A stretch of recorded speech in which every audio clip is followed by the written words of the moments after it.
오늘 우리에게 주신 하나님 말씀은 신명기 28장 15절에서 24절 말씀입니다.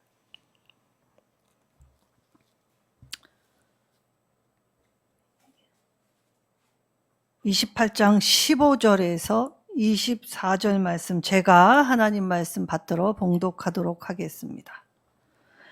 내가 만일 내 하나님 여호와의 말씀을 순종하지 아니하여 내가 오늘 네게 명령하는 그의 모든 명령과 규례를 지켜 행하지 아니하면 이 모든 저주가 내게 임하여 내게 이를 것이니 내가 성읍에서도 저주를 받으며 들에서도 저주를 받을 것이요 또 내 광주리와 떡반죽 그릇이 저주를 받을 것이요 내 몸의 소생과 내 토지의 소산과 내 소와 양의 새끼가 저주를 받을 것이며 내가 들어와도 저주를 받고 나가도 저주를 받으리라. 내가 악을 행하여 그를 잊음으로 내 손으로 하는 모든 일에 여호와께서 저주와 혼란과 책망을 내리사 망하며 속히 파멸하게 하실 것이며 여호와께서 내 몸에 연병이 들게 하사 내가 들어가 차지할 땅에서 마침내 너를 멸하실 것이며 여호와께서 폐병과 열병과 염증과 학질과 한재와 풍재와 썩는 재앙으로 너를 치시리니 이 재앙들이 너를 따라서 너를 진멸하게 할 것이라. 내 머리 위에 하늘은 노시 되고 내 아래의 땅은 철이 될 것이며 여호와께서 비 대신 티끌과 모래를 내 땅에 내리시리니 그것들이 하늘에서 내 위에 내려 마침내 너를 멸하리라. 아멘. 자, 신명기 28장 축복과 저주의 장. 그래서 1절에서 14절 이 두 부분은 개인에게 임하는 복 그리고 민족에게 임하는 복에 대해서 말씀하십니다. 그리고 오늘 15절부터 이 28장이 끝나는 절, 굉장히 많은 절은 저주의 말씀이 축복의 말씀보다 더 많이 나와 있는 것을 볼 수 있습니다. 자, 그러면 왜 하나님은 축복의 복보다 저주의 복을 더 이렇게 많이 써 놓으셨을까? 자, 우리가 하나님의 말씀을 똑바로 알지 못하면 우리가 이 저주의 말씀에만 반응하여 하나님이 주시는 사랑을 깨닫지 못하게 되죠. 자, 하나님이 오늘 이 저주를 내리시게 될 때 이 저주에 담긴 뜻, 바로 징계. 근데 단순한 징계는 아님을 볼 수 있지요. 징계를 통해서 죄 많은 인생이 죄가 무엇인지 똑바로 인식하고 그리고 하나님께 돌아와 자기가 죄인됨임을 고백할 때 이제 삶의 어려운 순간순간마다 내 힘으로는 도무지 살 수 없고 하나님의 은혜를 통하여 살 수 있는 것을 깨달을 때, 그래서 우리가 하나님께 참되게 순종하게 하기 위하여 하나님은 오늘 이 저주의 말씀을 이렇게 길게 써 놓으셨던 것입니다. 사실 하나님이 은혜를 내리시면 1000대까지 내린다고 하였죠. 그리고 하나님의 말씀에 불순종할 때는 어떻게 합니까? 3, 4대 뿐입니다. 자, 그러면 우리가 익히 하나님의 말씀을 1000대, 3, 4대라고 하면 3, 4대 참 별것 아닙니다. 1000대는 어마어마하게 누리는 상상 불가의 숫자이죠. 하나님의 복은 이처럼 상상 불가의 숫자인데 고작 3, 4대. 그러나 하나님의 말씀을 업신여기거나 경홀히 여기면 3, 4대. 자, 인간은 유지할 수 있는 힘이 없습니다. 3, 4대면 끝나지요. 근데 하나님은 죄인에게도 1000대까지의 은혜를 베풀어 주셨습니다. 자, 그러면 오늘 하나님이 여기 저주, 자, 이 저주에 담긴 하나님의 뜻을 이렇게 살펴볼 때, 자, 이때에 오늘 하나님이 중요한 말씀을 하시지요. 뭐라고 하십니까? 자, 하나님을 버리는 것. 자, 하나님을 버리는 행동. 자, 그래서 20절에 내가 악을 행하여 그를 잊음으로, 그러니까 하나님을 잊어버리고 하나님 없다, 하나님 모른다, 하나님이 나와 무슨 상관이냐, 이렇게 산 인생 그 자체가 죄악됨이라는 것입니다. 자, 그러면 우리의 악함은 하나님을 제대로 인식하지 못하고 또 하나님마저도 버릴 수 있는 이 강함이 있다는 것이죠. 그래서 하나님 버리는 행동 자체가 악이다라고 규정을 하셨던 것입니다. 자, 그럴 때에, 자, 하나님을 잊어버리게 될 때. 자, 내가 열심히 살았습니다. 그러나 내 수고와 노력을 알아주는 것은 결코 세상이 아닙니다. 세상은 오히려 수고에 욕을 끼치고 또 마음의 허전함, 그리고 이 여지껏 열심히 일했던 것의 공허함, 억울함, 이런 것들로 채워지기 때문에 인생이 무상하다라고 여겨지게 되죠. 그러나 하나님의 이 사랑 안에서 이 하나님의 은혜를 깨닫는 자만이 이 허망하고 공허하며 그리고 흑암이 깊은 중에 있는 속에서도 하나님을 발견하여 거기 빛으로 임재하시고 그리고 어두움을 밝혀주시는 그 따스함, 새로움을 통해서 하나님께 순종하는 자로서의 빛남을 우리의 인생에 허락하셨다는 것이죠. 자, 그러니까 세상의 온갖 것을 다 취해도 하나님 한 분만 잃어버렸을 뿐인데 하나님 한 분을 저버린 결과는 정말 무지막지하다라는 걸 오늘 말씀을 통해 알게 하여 주십니다. 자, 먼저 15절에 이 하나님 여호와의 말씀을 순종하지 아니하여라고 하면서 하나님의 이 말씀 안에 담긴 명령, 자, 하나님이 말씀하실 때 주신 명령은 지키라고 주신 것이지 그냥 한 귀로 듣고 한 귀로 흘리라고 주신 말씀이 아니라는 것입니다. 자, 이때 하나님의 말씀 안에 담겨 있는 건 명령 안에 그리고 규례, 그러니까 우리의 일상에 아주 세밀한 부분까지도 하나님이 만져주시고 함께해 주신다는 뜻이죠. 그래서 하나님의 말씀을 우리가 제대로 깨달으면 이 세상에서 당당한 삶이 될 수밖에 없습니다. 제가 이 하나님의 사람으로 이 땅에 산다는 건 참 고달프다라고 생각이 든 적이 있습니다. 자, 오히려 성실하고 정직하면 공격을 받게 됩니다. 지가 뭐가 대단하다고, 뭐가 특별하다고 저러나 그래서 공격받는 시간들이 분명히 있습니다. 그런데 세상도 이 정직하고 성실하다 인정을 하기 시작하면 그보다 쉬운 삶이 없죠. 비록 고난은 잠시 잠깐이었지만 인정받은 후에는 그 다음에 무엇을 해도 저 사람이 하는 일은 나름 이유가 있다, 믿어주는 시선들이 존재하기 시작하고 그리고 내가 그렇게 당당하게 행동을 하면 어느 상황 무엇을 하든지 그 사람들은 나를 믿어주게 되어 있습니다. 그러니까 다소 처음은 고달플 수 있지만 사실 걸어가는 내내 오히려 당당한 행보를 할 수 있기 때문에 오늘 하나님이 주시는 이 명령과 규례를 지키게 될 때 세상 살기 가장 쉬운 법을 알려주셨다는 것을 알 수 있죠. 자, 그리하여 이 하나님의 사람은 세상 온갖 건 다 버려도 하나님 한 분을 선택하는 사람들이 바로 하나님 자녀, 하나님 백성이라는 것입니다.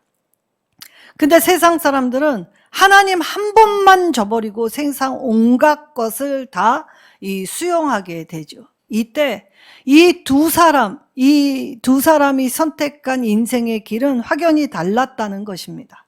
자, 비록 연약하고 무지하고 어리석고 하는 일이 극히 미비하다 할지라도 하나님이 주시는 명령을 들어 하나님의 말씀을 살아내려는 나의 이 노력, 힘씀, 애씀은 하나님이 알아주십니다. 그래서 하나님이 오늘 이 저주의 말씀과 반대되는 상황으로 들어와도 복을 받고 나가도 복을 받고 앉아도 복을 받고 누워도 복을 받고 내 떡반죽꾼을 그 그릇도 복을 받고 내 소와 양과 새끼와 그리고 내 자손들도 복을 받고 하나님은 성에서도 복을 받고 들에서도 복을 받고 어디에 있든지 하나님이 함께 해주시면 복된 존재로 살아갈 수 있다라고 하신 그 말씀 그대로 뒤집어서 이제 저주가 된다라고 하셨습니다. 자, 이때 하나님의 말씀이 이제 복에서 저주로 바뀌는 상황, 자, 이때 이 미친다라는 이 라다프라는 히브리어는 저주가 마치 쫓아와서 나를 완전히 전복시켜 버리듯이 의인화를 하였습니다. 빠르게 와서 내가 대응하기도 전 나를 추격하여, 그럼 내가 추격하면 나는 무슨 신세가 되죠? 도망자 신세가 되죠. 자, 도망자 신세로 전락하면 어디에도 쉼 없습니다. 안식 없습니다. 평안 없습니다. 그러니까 질고와 힘든 뿐인 세상을 살아가야 하지요. 자, 그럴 때, 하나님을 잊어버리게 될 때 사실 이 20절에 저주, 혼란, 책망이라는 단어를 쓰시죠. 근데 이게 이 구약 성경에서 말라기와 오늘 본문의 말씀에서만 이 단어가 쓰이고 있다는 사실입니다. 자, 그러면 저주, 하나님의 복과 반대되는 개념, 그 개념이 무엇이냐? 자, 그럴 때 혼란이라고 합니다. 자, 하나님이 창세기 1장의 천지를 창조하실 때 땅은 원래 아무것도 없는 이 어둠, 그리고 공허함, 이 혼돈이 가득한 상태였다라는 표현을 하셨습니다. 이때 하나님의 말씀이 빛이 있으라라고 말씀을 선언하실 때, 자, 혼돈은 질서로 뒤바뀌었지요. 그리고 어두움은 이 빛으로 충만한 상태가 되었습니다. 그리고 공허는 꽉 찬 상태, 그래서 흔들리지 않는 상태, 만족의 상태. 그래서 하나님을 만난 인생이야말로 이 사망과 공포와 두려움과 혼돈과 억울함, 그래서 세상의 이 부정적인 모든 인식 속에서 하나님을 발견하여 새로워지게 될 때 새 백성은 이 혼돈이 있지 않게 되겠죠. 자, 이때의 혼란 안에는 두려움으로 인한 놀람을 표현하고 있는 것입니다. 자, 그러니까 하나님을 버렸는데 하나님 없이도 살 수 있다고 생각했는데 생각지도 않는 사방에서의 공포, 그러니까 내가 세상에도 인정받고 그리고 나름 떵떵거리고 잘 살고 있는데도 마음속 어느 한 구석에 스멀스멀 피어오르는 불안감. 자, 이 불안감은 아무리 가졌다 해도, 아무리 권력이 있다 그래도 이건 쉽게 해소될 수 없는 감정입니다. 자, 그럴 때 책망하다라고 하죠. 사람이 칭찬은 고래도 춤추게 한다라는 세상에서 사실 책망받으면 어떻게 됩니까? 이 실패와 좌절을 반복할 수밖에 없습니다. 그러니까 사람이 사람됨을 유지하며 살지 못하고 아예 사람됨을 잃어버리는 상태가 될 때, 자, 그럴 때 업신여김 받고 억울한 일들이 비일비재해지며 이 세상에서 나라는 존재가 공격받으면서 힘겨움의 상태로 변하게 된다는 것이죠. 자, 만약에 이러한 상태가 되면 혼란의 원인이 이제 사회적인 무질서, 그리고 각종 질병, 오늘날의 현실과 무엇이 다릅니까? 자, 오늘날에 지금 민족 대 민족이 전쟁을 지금 치르고 있는 중입니다. 각자의 이권 안에서 자기가 옳다는 상황을 주장하면서 사람의 생명을 잃어가는 건 필수 불가결한 일이라고 생각하여서 이 사람의 생명조차도 하찮게 여기는 일들이 곳곳에서 벌어지고 있죠.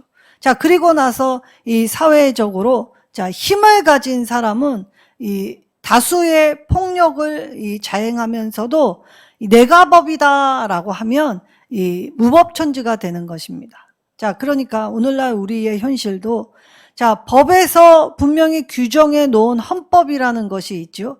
근데 이 정치를 하다 보면 이 법이 걸림돌이 되니까 어떻게 합니까? 법을 고칩니다. 자, 이렇게 무분별하게 법을 고치니까 이 법에 상응하는 법이 또 있기 때문에 그 상응하는 법을 또 고치고 하니까 어떻게 됐습니까? 지금 혼란이 야기되고 있지요. 역사라는 것은 사람의 실패를 통해서 그래서 조금 더 나은 방향으로 나아가겠다고 세운 것들, 보완해서 만든 것들이 법들입니다. 근데 권력자들이 이 법을 사람을 유익하게 하는 일, 사람의 사회적 기반을 견고히 하는 일이 아닌 자기의 힘과 권력을 유지하는 방편으로 얼마든지 타락시키고 부패하면 자, 사회는 이렇게 무질서하며 혼란이 가득한 곳이 된다는 것이죠. 자, 이때 21절에서는 이것만 해도 감당하지 못할 상태인데 21절에는 내 몸에 연병이 들게 하실 것이라는 표현을 하십니다. 자, 그러면 오늘 연병이라는 거, 폐병, 연병, 22절에 폐병, 연병, 염증, 학질, 한재, 풍재, 썩는 재앙. 자, 이것들이 오늘날에는 별반 다르냐? 그렇지 않죠. 자, 폐병, 자, 소모성 질환들, 숨쉬기 어려운 병들. 그러니까 우리가 어떠한 실제로 육신의 병이 들어도 그렇지만 영혼의 병이 들면 어떻게 됩니까? 한숨이 끊이지 않습니다. 자, 하나님을 믿는다고 기도하면서도 나을까? 좋아질까? 하나님을 여전히 믿지 못하는 상태에서 그냥 기도는 내 푸념으로만 전락할 뿐 이 기도를 통한 하나님의 능력을 받을 수 없게 되지요. 근데 학질. 자, 고대는 특별히 이스라엘은 이게 우기와 건기만 있는 곳이기 때문에 굉장히 덥습니다. 근데 여기 여러분이 상상 못할 이 뜨거운 바람이 사막에서 불어오는데 이것을 함신이라고 합니다. 자, 이 함신이 불어오게 되면 그동안 농사를 지었던 것이 뜨거운 이 바람으로 변해서 불어오기 때문에 다 말라 비틀어져 죽지요. 자, 사우디아라비아나 지금 이란이나 이라크에 자, 모래폭풍이라는 것이 있습니다. 사실 우리나라는 모래폭풍이라는 걸 경험해 본 적이 없죠. 근데 이 모래폭풍이 지금 기후 변화에 의하여 이 예전에는 1년에 몇 번 안 오던 것이 이 몇 개월 사이에 이 수십 번 오게 되면서 점점 살기 힘들어지고 있다. 왜냐? 이 모래폭풍이 불면 앞을 봉간할 수 없죠. 그리고 숨쉬기가 곤란해진다고 합니다. 자, 그리고 나서 농작물을 다 망치고, 그 다음에 집이나 이 자동차나 이 불어오는 모래의 이 뜨거운 바람 때문에 이 기계들이 망가지고 또 여러 가지의 사건, 사고가 끊이지 않기 때문에 이쪽에 있는 나라들에게 있어서는 이 모래폭풍이 가장 두려운 자연재해이지요. 자, 그래서 열병이라는 것입니다. 그리고 한재는 전쟁을 통한 죽음. 자, 전쟁이 오게 되면 많은 사람들이 학살당하게 되어 있습니다. 자, 그러면 시신을 제대로 처리할 수 없어서 시신이 부패하면 거기에 이 각종 바이러스로 인한 그래서 이 전염병이 돌기 시작하죠. 그래서 전쟁은 전쟁으로만 끝나지 않습니다. 2중고, 3중고 겹겹이 재앙이 되기 때문에 감당할 수 없는 일들이 되죠. 거기에 풍재, 자, 식물의 마름병, 이 뜨거운 것들이 오면 어떤 생명력도 살아낼 수 없는 것입니다. 그리고 썩은 재앙. 자, 이곳은 더운 나라이기 때문에 사실 음식을 오래 보관할 수 없는 곳이죠. 사실 오래 보관할 수 없으면 염장을 하는 것이 이 고대인들의 지혜였습니다. 그러나 염장을 해도 이곳은 너무 더운 곳이기 때문에 쉽게 곰팡이가 피죠. 곰팡이가 피면 먹을 수 없는 것이 됩니다. 자, 구약에서 레위기에 보면 이 곰팡이가 어디 핍니까? 사람의 몸에도 피고 가옥에도 그릇에도 사람의 일상생활에서 쓰임받는 옷 여기저기 다 피게 되면 사람이 거기 살아갈 수 없게 되지요. 그러니까 오늘 하나님이 이러한 질병, 이러한 자연재해, 이러한 것들을 길게 많이 나열해 놓으신 것은 자, 하나님이 이 복을 바꾸실 때에 이 땅에서 쉽게 일어나는 일들이라는 것이죠. 그러니까 하나님의 말씀, 하나님을 저버리면 하나님의 이 보호하였던 손을 탁 놓기 때문에 우리가 일상에서 하나님의 보호가 얼마나 이것이 감사한 일이었는지는 잃어봐야 아는 것이지 사실 매일매일 하나님 보호가 있었는데 매일매일 감사하는 사람들 많지 않습니다. 그러니까 우리 어쩌면 우리의 일상이 매일매일 기적 같은 일들이었다라는 것을 상기할 때 그 아무 일 없이 오늘 하루를 마무리 지을 수 있다는 것을 하나님 앞에 감사할 수 있게 되겠죠. 자, 이때 하나님을 떠난 삶과 관련할 때 이 저주의 삶의 근원이 바로 이것이다. 하나님과 함께하면 복, 하나님을 떠나면 저주다 라는 것을 알게 하죠. 이때 우리가 하나님을 업신여기는 일, 무시하는 일, 그것이 하나님 계심을 부정하는 일 모두가 이러한 저주의 재앙을 받아 삶의 기반이 흔들리고 평안없고 힘들기 때문에 이 하나님을 거부한 것에 대한 결국 내 삶으로 내 인생이 짊어져야 한다는 것입니다.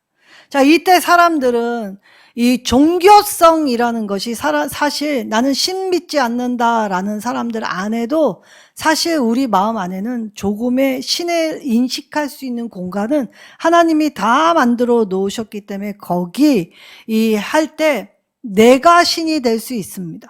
자, 나는 이쪽 저쪽 다 안 믿어. 나는 나 자신만 믿어. 내가 신이 되는 것이죠.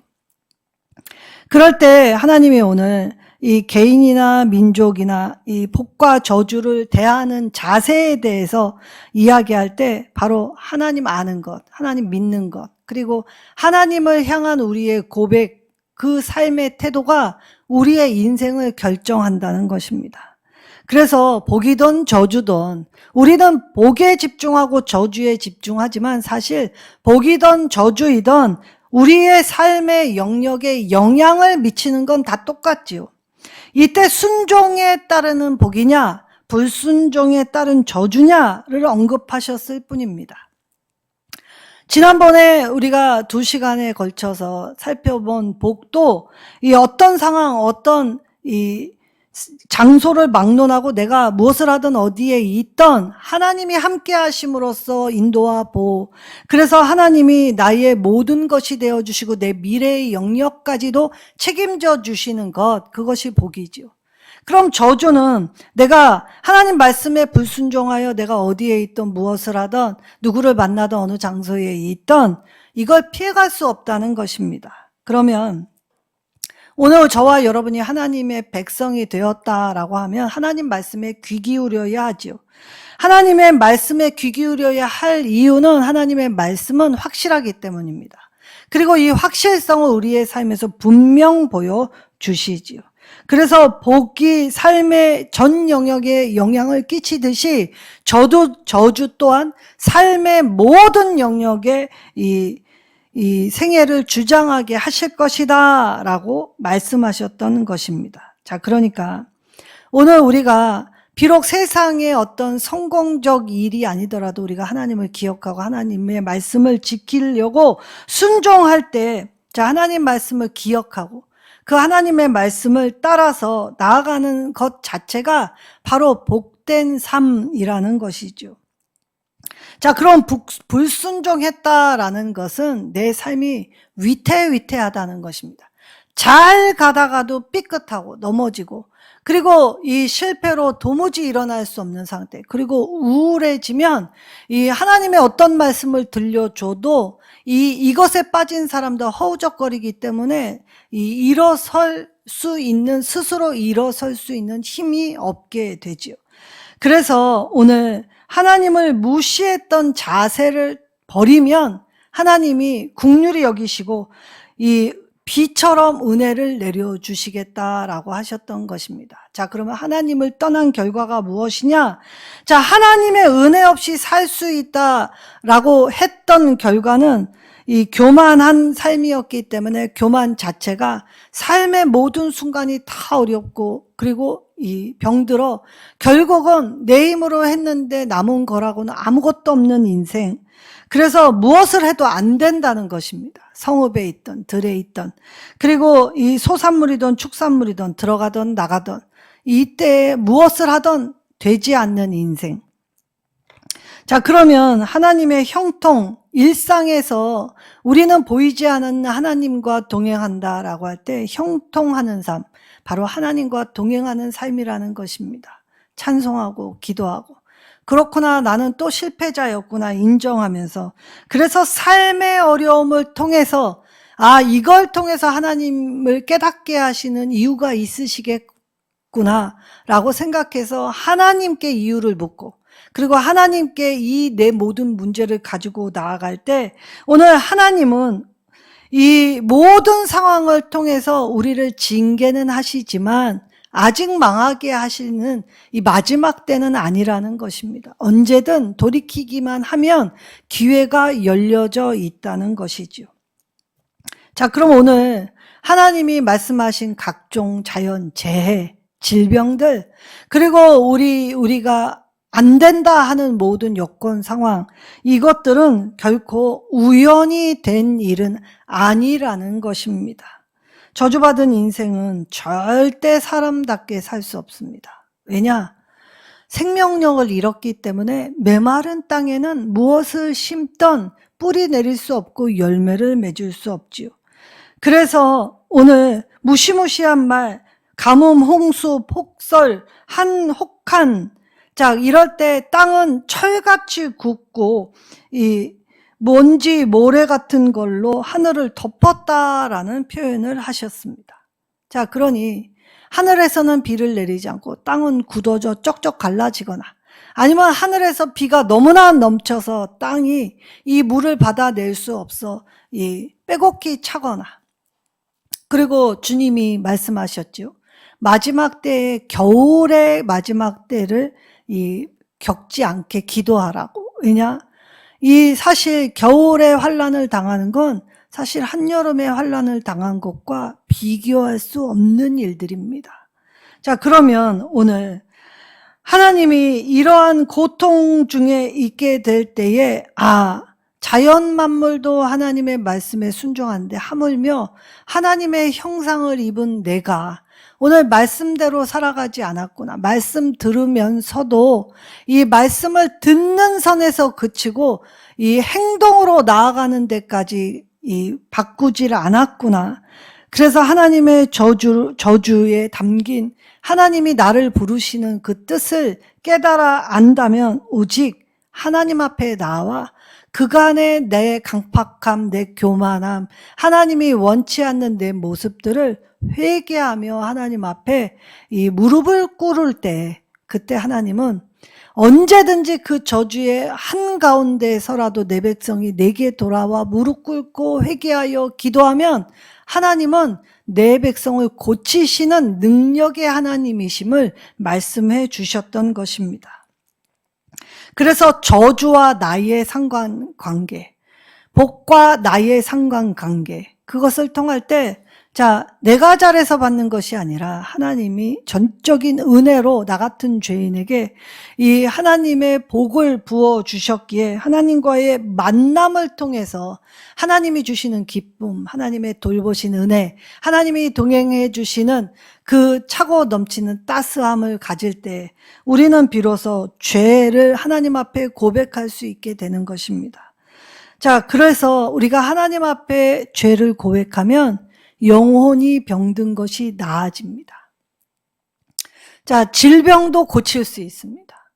자, 병원에 가서 의사가 고치지 못하는 질병을 하나님께 나와 이 고침받게 되는 모든 사람의 공통점은 하나님이 내 병을 고치실 줄 아나이다, 믿나이다 라는 고백을 한 자에게는 하나님이 그 즉시 나음을 입게 하셨다는 것이죠. 자, 하나님의 충만한 사람으로서 우리가 영원까지 잇대어 있게 하신 것은 하나님이 우리에게 주신 이 엄청난 분복이라고 할 수 있죠. 왜냐? 하나님의 충만한 사랑과 그 영원성을 가지고 우리가 이 땅 가운데서 건강하고 아름답게, 그래서 믿음의 삶을 유지할 때 이 삶을 통해 하나님의 하나님 되심이 나를 통해 드러나고 하나님을 인정하게 될 때 모든 내 문제의 뿌리들이, 근원들이 없어지고 고쳐지고 회복되는 은혜. 근데 그것을 깨닫는 자는 다시 예전 삶으로 돌아갈 수 없습니다. 다시 불안에 떨고 염려하고, 그리고 하나님 없는 삶으로 강팍하여 서로 미워하고 서로 힘들게 하는 일들을 행할 수 없게 되죠. 주님의 사랑을 아는 자들은 할 수 있는 유일한 일은 사랑을 나누는 일입니다. 그래서 내가 짊어지고 가는 것입니다.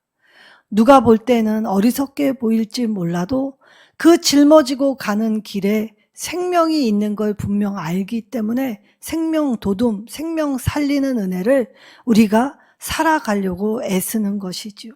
분명 하나님은 살아계십니다. 그리고 하나님은 하늘의 보고를 활짝 여시고 하늘의 신령한 것과 땅에 기름진 것으로 우리를 먹이시고 입히신다 말씀하셨습니다. 그리고 실제 광야의 길에서는 하나님이 어떻게 먹이셨는지를 보게 하여 주셨지요. 그렇다면 오늘 우리의 인생길에서 이제 하나님을 만나 하나님과 함께 서겠노라고 우리가 생각만 고쳐 먹어도 하나님은 늘 우리를 떠나지 아니하시며 포기하지 아니하시고 버리지 아니하시고 끝까지 우리를 돌보고 책임져 주신다 약속하여 주셨습니다. 그럼 하나님과 동행하는 복 임마누엘, 하나님이 나와 함께 해주신다는 것이 우리의 일상에서 보이지 않아도 얼마나 넘치는 분복인가를 알 수가 있게 되겠죠. 하나님 없다고 하는 것이 저주입니다. 우리가 하나님 없다고 생각하며 교만되게 내 힘으로 했다는 것은 아무것도 거둘 수 없는 인생의 무념무상이 될 수 있지요. 근데 하나님은 그러한 우리의 인생 앞에 하나님 앞에 나와 내 죄를 인식하고 고백할 때 하나님은 그와 함께 하시겠노라고 약속해 주셨습니다. 그리고 그 약속 위에 서서 우리가 이 믿음의 길을 걸어가고 있는 중이지요. 자, 그러면 오늘 우리 영혼도 관리해야 하는 시대다라는 말이 있습니다.